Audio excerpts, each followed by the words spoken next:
Қайырлы күн әріптестер. Күнделікті сабақтарыңыздың бекіту кезінде осы онлайн тестпад платформасында әзірленген тесттер мен сөз жұмбақтарды қолдансаңыздар болады. Ол үшін онлайн тестпад платформасына тіркеліп, сол жердегі жеке кабинетіңізді қолданасыз.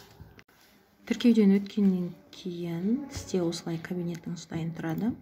Сол жерге кіріп, мысалға, опрос жүргізуге болады, тест құрастыруға болады, сөз жұмбақ жасасаңыздар болады. Мысалы, мен өзімнің жасаған тесттерімді сіздерге көрсетіп өтейін.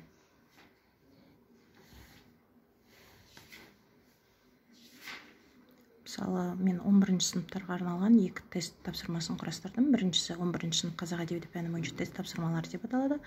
Екіншісі қазақтың бір туар ақыны Тұманбай Молдағалиевтің өмірі мен шығармашылығына байланысты тест тапсырмалары.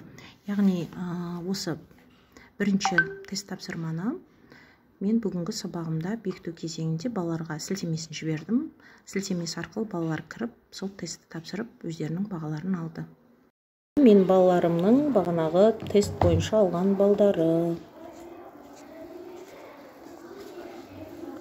Яғни сілтемені осылай жібересіз, сол бойынша балалар тапсырманы орындайды.